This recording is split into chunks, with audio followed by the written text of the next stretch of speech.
வணக்கம் my dear மக்களே. கிரவுண்டுக்கு ரன்னிங் போகணும் அப்படின்னு பிளான் பண்ணேன். ஆனால் இன்றைக்கி லேட் ஆயிடுச்சு. மனசில் ஒரு கோபம், யாரையும் ப்ளேம் பண்ண முடியாது இல்லையா?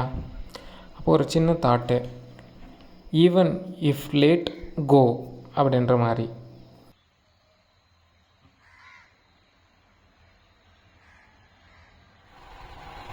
The one who started is always ahead of one who never started அப்படின்னு சொல்லுவாங்க.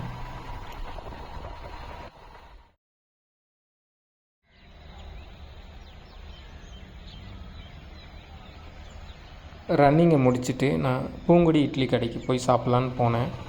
6 ரூபாய் இட்லி என்ன டேஸ்ட்டுங்க. அங்கேருந்து வீட்டுக்கு போகிற வழியில் லெஃப்ட் சைடில் ஒரு ராகி கூழ் கடை இருந்தது.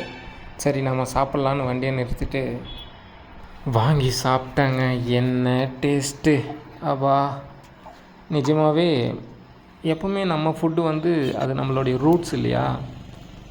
ப்ளஸ்ஸு நீங்கள் எவ்வளோ பெரிய ரெஸ்டாரண்ட்டில் சாப்பிட்டாலும் இந்த டேஸ்ட் கிடைக்குமா அப்படின்னு நிச்சயமாக சொல்ல முடியாது. வாழ்க்கையோட சந்தோஷமே விலையில் இல்லை, நம்ம மனசில் தான் அப்படின்ற மாதிரி. அதுக்கப்புறம் அங்கேருந்து ஆலங்காயம் வந்துட்டேன். என்னுடைய குரு ஐயா எஸ்எஸ்கே பாபு அவர் வீட்டில் அவர் குழந்தைய எப்படி ப்ளஸ் பண்ணணும் அப்படின்ற மாதிரி ஒரு ஸ்கிரிப்ட் கொடுத்தாரு. அதை வாங்கிட்டு அவர்கிட்ட ப்ளஸ்ஸிங் வாங்கிட்டு அங்கேருந்து கிளம்பி நரசிங்கபுரம் வந்துட்டேன். இவங்க தான் பெரியம்மா பெரியப்பா. இவங்கக்கிட்டேயும் சொல்லிவிட்டு சரி நான் கிளம்புறேன் அப்படின்ட்டு. ஸோ இன்றைக்கி என்ன சொல்கிறது, it's a last day. So Bangalore return.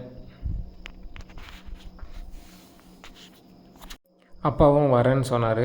So நாங்கள் 2 பேருமே பஸ்ஸில் கிளம்பிட்டோம். அப்போ மொபைல் ஃபோனையே நோண்டிகிட்டு இருந்தார். சரி அதுக்கப்புறம் நான் பக்கத்து அண்ணாக்கிட்ட பேச ஆரம்பித்தேன். அதுக்கப்புறம் அப்பாவும் ஃபோனை வச்சுட்டு அவர் கூட பேச ஆரம்பிச்சிட்டாரு. அப்புறம் பார்த்திங்கன்னா அவங்க 2 பேரும் ஃப்ரெண்ட்ஸ் ஆகிட்டு ஃபோன் நம்பரை எக்ஸ்சேஞ்ச் பண்ணிக்கிட்டாங்க. அவ்வளோதாங்க. சந்தோஷமாக இருங்க, சிரிச்சிட்டே இருங்க, தட்டுறோம் தூக்குறோம், வேறு லெவல் பண்ணுறோம்.